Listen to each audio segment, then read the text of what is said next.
David Lauren Crespi.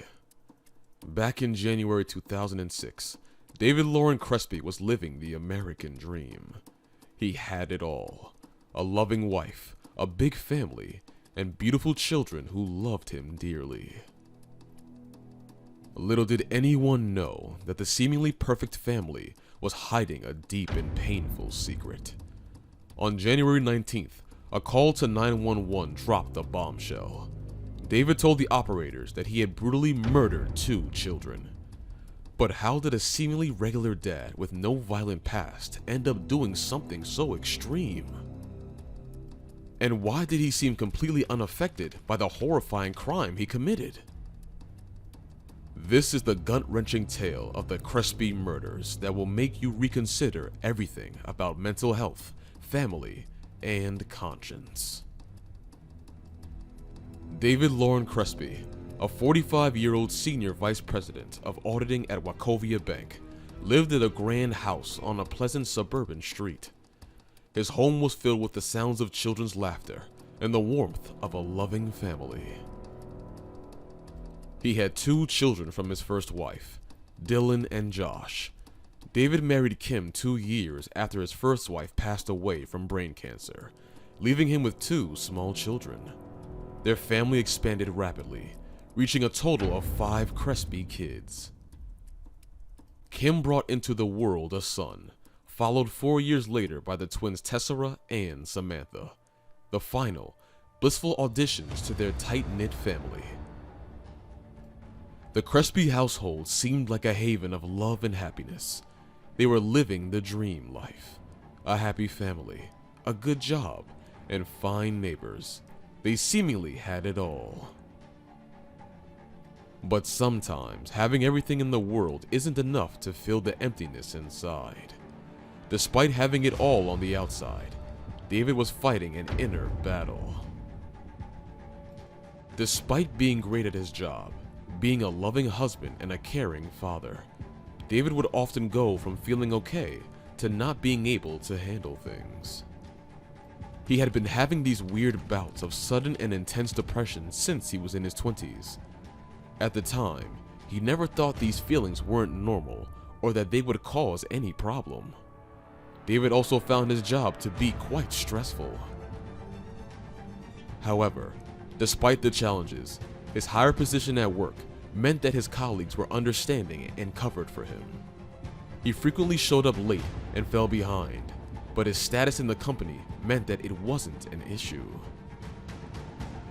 But David Crespi was struggling. In his darkest times, Crespi, a devout Catholic, even considered committing a serious sin. He was feeling so low that he even tried to end his own life multiple times. But he promised his family he would never try to do this again. But despite promising, his impaired and unstable mind made it hard to rely on that promise. The dark thoughts were taking over him, bit by bit. They didn't stop. They just shifted to a new target, thinking about harming other people. David started having disturbing thoughts about hurting people. He wanted to run his car over strangers. He kept ignoring these thoughts, thinking they wouldn't matter much. Little did he know that these thoughts would soon engulf him. Trying to battle his inner demons, David became antisocial and paranoid. He would worry about losing his job.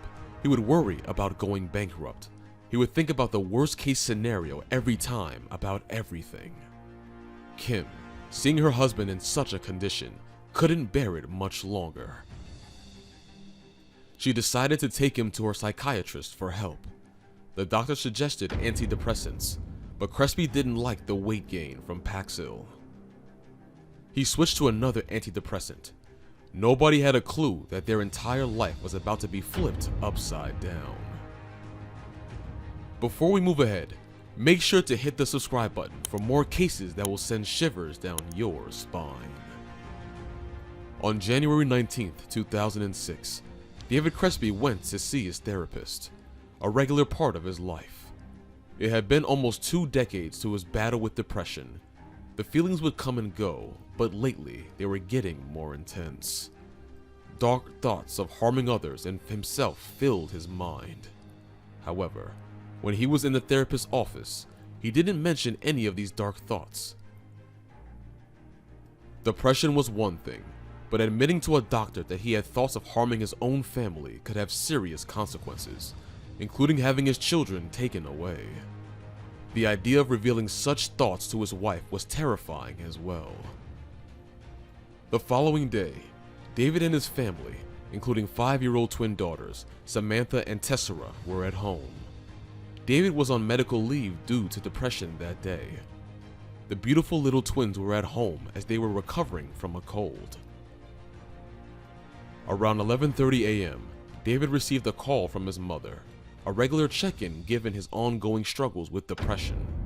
They spoke for about 15 minutes, during which David reassured her that everything was all right. Kim, David's wife, decided to leave the girls with their father as she headed out to get a haircut, believing they were safe in his care. He was their father after all, and loved them to bits. So she left around 12:15 p.m. for a quick trip. The little girls, being children, wanted to play with their father. With innocent eyes and giggly smiles, they suggested a game of hide and seek. However, as the girls were hiding, David had other intentions. He finally found Samantha, but instead of continuing the game, he took her to the kitchen. David Crespi then stabbed his own daughter, his flesh and blood, around 18 times, killing the little soul. The other twin, Tessera, had just witnessed her father commit this horrible crime. Scared for her life, she ran upstairs and attempted to hide, but the game was far from over. David discovered her in the walk-in closet of the master bedroom's bathroom. He pulled her out, restrained her, and stabbed her 14 times mercilessly. Despite their pleas for him to stop, he didn't even flinch. Can mental health issues really turn a loving father into a monster? David's original plan was to commit suicide after this horrendous act. Instead, he cleaned himself, changed out of his bloodied clothes, and dialed 911, confessing to killing his daughters and threatening about suicide. The big question is, if David Crespi really wanted to hurt himself, why did he call 911 after killing his own kids? If he had the strength to ask for help before ending his own life, why didn't he hesitate before doing something so awful to his own family? The operator, wasting no time, swiftly dispatched police to the upscale Ballantyne neighborhood. Upon reaching the scene, law enforcement found Crespi sitting outside his $500,000 mansion. He was arrested immediately. In an interview with the detectives, David told the officers that now his urges were finally over. He also revealed chilling details of what went on in his mind. He eventually pleaded guilty and is serving a life sentence without parole. But the question still lingers. Why did he hide all these feelings, and how could a father kill his own children? In a documentary in 2013, David insisted that the tragic incident resulted from a psychotic episode induced by the new prescription medication meant to treat his depression.